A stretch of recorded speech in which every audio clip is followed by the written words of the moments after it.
Okay.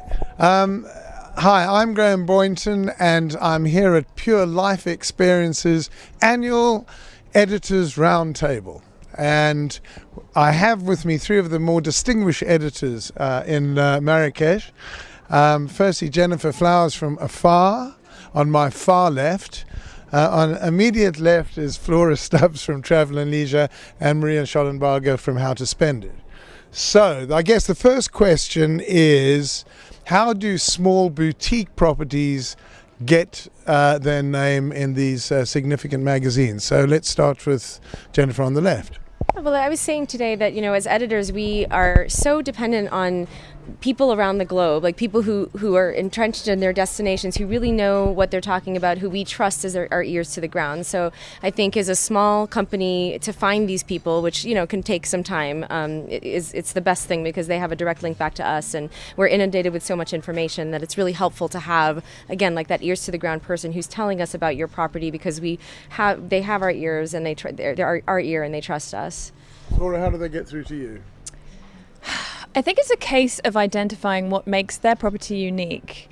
And you can be smart about this without having to spend tens of thousands of dollars. Look at the competition, see what's special and unique to your property, and also what's unique and special about the place that it's in, and pick out something that's really authentic, place-centric, and spin it, make it into a package or an experience, elevate it beyond just a spa treatment, make it a whole long weekend totally devoted to wellness, and sell it to the people who care. So those are American publications. What about British publications? Is there any different? No, I think in as much as we're all looking for good stories and real stories, I think the idea is one of the things that we talked about earlier today is have enthusiasm, obviously, for your property, but have enthusiasm for where your property is as well. As you said, if something else is happening there, we're always keen to put what you are doing in the context of a greater destination. That's part of the authenticity. That's part of the rich life we've all been talking about. So if there's something across town that we should know about, if there's like a foodie foraging, all of these themes that we all know are what people want to read about right now. Food, culture, indigenous, communities, all of these things. Expand on those. And to Jen's point, these people that we have on the ground, their eyes and ears, a lot of them are destination specialists, they're agents, they're DMCs. We talk to them as much as we talk to writers, as much as we were just saying, we've got a group of 5 or 6 people we check in with all the time, for Brazil, for Vietnam, for Cambodia, and these guys get to know who the person is who specializes where you are, because the chances are they're kind of a conduit to one of us, or a lot of us. Okay, $1 million question. Do press releases work in 15 seconds? Yeah, on occasion they do, if they're well written, if they're immediate, and if they come, crucially, from people we trust, with whom we have built relationships, and they have a story in them.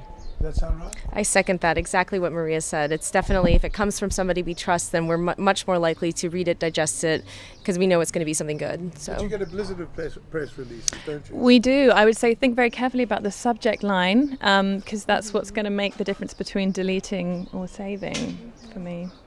Okay, now this is a difficult one. Do press trips work?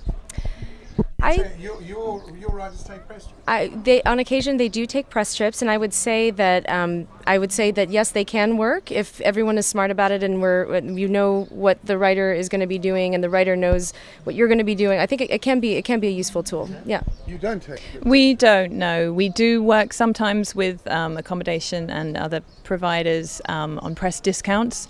But we don't take group trips, simply because we like to think that the angles and the stories that we do are kind of unique. I second that, definitely. We are much more in the English market, beholden to the support of operators and airlines and things like this. We try to avoid press trips only because if I'm there and the Telegraph is there and the Times is there and Traveller's there, we're all going to be doing some iteration of the same thing, and that's not what we want. We do more individual travel. But I think there are instances, if a savvy tourism board like Australia, Thailand's quite good, parts of Italy are quite good regionally, if they just want you there to learn, or one of our writers there to learn, I wouldn't necessarily say that to that person, don't do that. I think it can turn into something eventually. Okay, top tips. How do people get through to you? How do they get their boutique hotel, their DMC into your publication? Yeah, I mean, again, I'm going to just stress the point of having relationships with people in your destination, and also, to Maria's point again, telling a story. We are always looking for the stories that are going to make readers want to travel. That's the ultimate goal for us. And, you know, I think whether you're a PR person or whether you're a writer or an editor, it doesn't matter. Somebody who knows their destination, who is very smart about their pitches, is going to get attention from us. I mean, we are just looking for these wonderful narratives. So. You can't improve on that. Well, most freelancers have websites these days. So I think if you see that there's a writer who's reporting from the region you're based in and you like what they're doing, reach out to them directly via their website and see if you can get them to pitch on your behalf. Right. So freelancers. No mastheads, no bylines. Then speak to those people on the ground who are the sort of the conduit between the two of us. You know, if you've got the people who know your destination and you see Jen's byline, you see the other Jen's byline, you see Flora's, talk to your people. Say, do you know how to get in touch with those people? Because I cold emailed them and had no response, or whatever the case is. You know, the chances are also you put things together. If I have an email from somebody and then someone I trust tells me something and then I hear about it from another editor, I think, oh, I'm going to pursue that. I'm actually going to go try to find out what that's all about. So that's it. Your message.